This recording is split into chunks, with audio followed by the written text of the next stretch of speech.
ಎಲ್ರಿಗೂ ನಮಸ್ಕಾರ. ಇವತ್ತು ತುಂಬ ರುಚಿಯಾಗಿರುವಂಥ ಒಂದು ಸೊಪ್ಪಿನ ಹುಳಿ ಮಾಡ್ತಾ ಇದ್ದೀನಿ. ಅದಕ್ಕೆ ಮಾವಿನಕಾಯಿಯನ್ನು ಬಳಸಿ ಮಾಡಿರುವಂಥದ್ದು. ಹುಣಸೆ ಹಣ್ಣು ಬೇಡ, ಟೊಮೆಟೊ ಅಂತೂ ಮೊದಲೇ ಬೇಡ. ಹೇಗೆ ಮಾಡೋದು ಅಂತ ನೋಡೋಣ. ಒಂದು ಹುಳಿ ಪುಡಿ ಹುರ್ಕೋತಾ ಇದ್ದೀನಿ.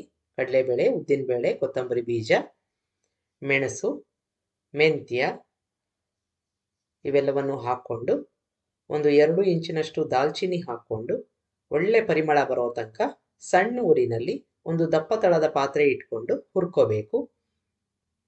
ಒಳ್ಳೆ ಪರಿಮಳ ಬರ್ತಾ ಇರುತ್ತೆ. ಅದಕ್ಕೆ ನಾನೀಗ ಒಂದು 5ರಿಂದ 6 ಬ್ಯಾಡಗಿ ಮೆಣಸಿನ್ಕಾಯಿನ ಹಾಕ್ಕೊಂಡಿದ್ದೀನಿ. ಅದನ್ನು ಸೇರಿಸ್ಕೊಂಡು ಗರ್ಗರಿ ಆಗೋ ತನಕ ಚೆನ್ನಾಗಿ ಹುರ್ಕೊಂಡಿದ್ದು ಆನಂತರ ಸ್ವಿಚ್ ಆಫ್ ಮಾಡಿಕೊಂಡು ಆರದ ಮೇಲೆ ಮಿಕ್ಸಿಗೆ ಹಾಕ್ಕೊಳ್ಳೋಣ. ನೀವು ಗುಂಟೂರು ಬೇಕಾದರೂ ಇದ್ರ ಜೊತೆಗೆ ಹಾಕ್ಕೋಬೋದು. ಈಗ ಮಿಕ್ಸಿ ಜಾರಿಗೆ 1 ಕಪ್ನಷ್ಟು ಕಾಯಿ ತುರಿ ಹಾಕ್ಕೊಂಡು ಹುರಿದಿರೋ ಪದಾರ್ಥನ ಹಾಕ್ಕೊಂಡು ಸ್ವಲ್ಪ ನೀರನ್ನು ಹಾಕ್ಕೊಂಡು ನುಣ್ಣಿಗೆ ರುಬ್ಕೋಬೇಕು.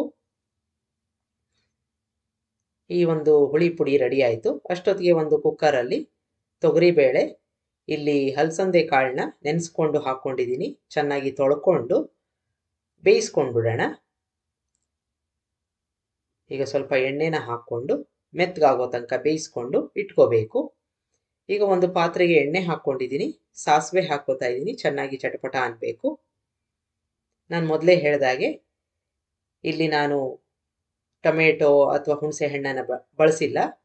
ಇಂಗನ್ನು ಹಾಕ್ಕೊಂಡಿದ್ದೀನಿ ಎಣ್ಣೆಗೆ. ಈಗ ಮಾವಿನಕಾಯಿನ ಹಾಕ್ಕೊಂಡು ಅರಿಶಿನ ಹಾಕ್ಕೊಂಡು ಬಾಡಿಸ್ಕೋತಾ ಇದ್ದೀನಿ. ತುಂಬ ಮೆತ್ತಿಗೆ ಆಗೋದು ಬೇಡ.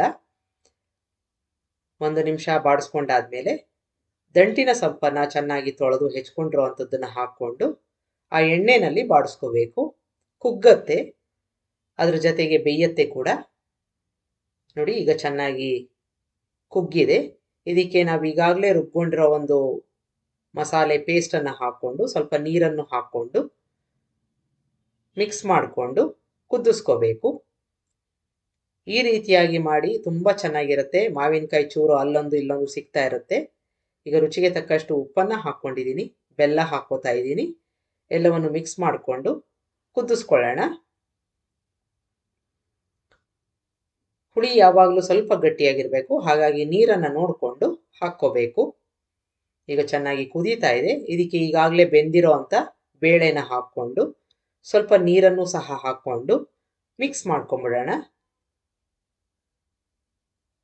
ಮುದ್ದೆಗೆ, ಅನ್ನಕ್ಕೆ ತುಂಬ ಚೆನ್ನಾಗಿರುತ್ತೆ. ಜೊತೆಗೆ ಈ ಹುಳಿ ಪುಡಿ ಕೂಡ ಒಂದು ವಿಶೇಷ ರುಚಿಯಿಂದ ಕೂಡಿರುತ್ತೆ. ಈಗ ಸಣ್ಣದಾಗಿ ಕುದೀತಾ ಇದೆ. ಇಷ್ಟಾದರೆ ಸಾಕು. ಇದನ್ನು ನೀವು ಅನ್ನಕ್ಕೆ, ರಾಗಿ ಮುದ್ದೆಗೆ ಸರ್ವ್ ಮಾಡ್ಬೋದು. ಒಂದು ಸಲ ಮಾಡಿ ನೋಡಿ, ನಿಮ್ಮ ಅಭಿಪ್ರಾಯ ತಿಳಿಸಿ. ಇನ್ನು ಮುಂದಿಂದು ಇಷ್ಟೇ ರುಚಿಯಾಗಿರೋ ಅಂಥ ಮಾವಿನಕಾಯಿ ಪಚಡಿ ಅಂತ ಮಾಡ್ತಾಯಿದ್ದೀನಿ. ನೀವು ಹುಳಿ ಮಾವಿನಕಾಯಿ ಬೇಕಾದರೂ ತೊಗೋಬೋದು, ಇಲ್ಲ ಗಿಣಿ ಮೂತಿದು ಮಾವಿನಕಾಯಿ ಸಿಗುತ್ತೆ, ಅದನ್ನು ಕೂಡ ಬಳಸ್ಬೋದು. ಇಲ್ಲಿ ನಾನು ಗಿಣಿ ಮೂತಿ ಮಾವಿನಕಾಯಿನ ತೊಗೊಂಡು ದೊಡ್ಡದಾಗಿ ಹೆಚ್ಕೊಂಡಿದ್ದೀನಿ. ಈ ಥರ ನಾನು ಹೆಚ್ಕೊಂಡಿದ್ದೀನಿ. ಈಗ ಒಂದು ಅರ್ಧ ಕಪ್ನಷ್ಟು ಬೆಲ್ಲನ ಹಾಕ್ಕೊಂಡು ಅರ್ಧ ಕಪ್ನಷ್ಟು ನೀರನ್ನು ಹಾಕ್ಕೊಂಡು ಅದು ಕರಗೋ ತನಕ ಕುದಿಸ್ಕೋಬೇಕು. ಪಾಕ ಏನು ತೆಗೆಯೋ ಅವಶ್ಯಕತೆ ಇಲ್ಲ. ಈಗ ಕರಗಿದೆ, ಸ್ವಿಚ್ ಆಫ್ ಮಾಡ್ಕೊಂಬಿಡೋಣ. ಈಗ ಒಂದು ಬಾಣಲೆ ಇಟ್ಕೊಂಡಿದ್ದೀನಿ. ಒಂದು ದೊಡ್ಡ ಸ್ಪೂನಷ್ಟು ಎಣ್ಣೆ ಹಾಕ್ಕೊಂಡು ಕಾದ ನಂತರ ಸಾಸಿವೆ ಚೆನ್ನಾಗಿ ಚಟಪಟ ಆದಮೇಲೆ 1/4 ಟೀ ಸ್ಪೂನಷ್ಟು ಮೆಂತ್ಯ ಹಾಕ್ಕೊಂಡಿದ್ದೀನಿ. ಒಳ್ಳೆ ಪರಿಮಳ ಬರೋ ತನಕ ಬಾಡಿಸ್ಕೋಬೇಕು. ಇದಕ್ಕೆ 2 ಒಣಮೆಣಸಿನಕಾಯಿ, ಸ್ವಲ್ಪ ಇಂಗನ್ನು ಹಾಕ್ಕೊಂಡು ಬಾಡಿಸ್ಕೋಬೇಕು. ಇದು ಒಂದು ಒಗ್ಗರಣೆ ಆಯಿತು. ಇದಕ್ಕೆ ಈಗ ಮಾವಿನಕಾಯಿ ಚೂರುಗಳನ್ನ ಹಾಕ್ಕೊಂಡು ಒಂದು 10-20 ಸೆಕೆಂಡು ಬಾಡಿಸ್ಕೋಬೇಕು. ಆದಷ್ಟು ಗಟ್ಟಿಯಾಗಿರೋ ಒಂದು ಮಾವಿನಕಾಯಿನ ತೊಗೊಂಡ್ರೆ ಚೆನ್ನಾಗಿರುತ್ತೆ. ಈಗ ಬಾಡಿಸ್ಕೊಂಡಿದ್ದಾಗಿದೆ. ಇದಕ್ಕೆ ಒಂದು ಅರ್ಧ ಕಪ್ನಷ್ಟು ನೀರನ್ನು ಹಾಕ್ಕೊಂಡು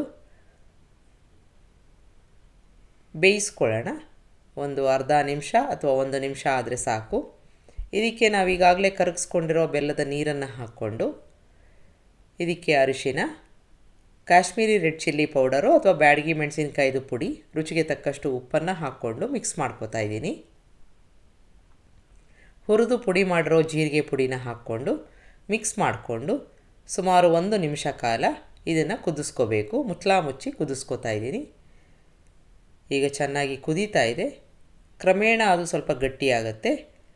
ಈಗ ಬೆಂದಿದೆ ಅಂತ ಆದರೆ ಸ್ವಿಚ್ ಆಫ್ ಮಾಡ್ಕೊಂಬಿಡೋಣ. ಆರಿದ ಮೇಲೆ ಇನ್ನೂ ಸ್ವಲ್ಪ ಗಟ್ಟಿಯಾಗುತ್ತೆ. ತಣ್ಣಗಾದ ಮೇಲೆ ಒಂದು ಗ್ಲಾಸ್ ಬಾಟ್ಲಿಗೆ ಹಾಕ್ಕೊಂಡು ಸ್ಟೋರ್ ಮಾಡಿ ಉಪಯೋಗಿಸ್ಕೋಬೋದು. ಒಂದು ಸಲ ಮಾಡಿ ನೋಡಿ. ನಿಮಗೆ ರೆಸಿಪಿ ಇಷ್ಟ ಆದಲ್ಲಿ ಲೈಕ್ ಮಾಡಿ, ಶೇರ್ ಮಾಡಿ, ಕಮೆಂಟ್ ಮಾಡಿ, ನನ್ನ ಚಾನಲ್ಗೆ ಸಬ್ಸ್ಕ್ರೈಬ್ ಮಾಡಿ. ನಮಸ್ಕಾರ.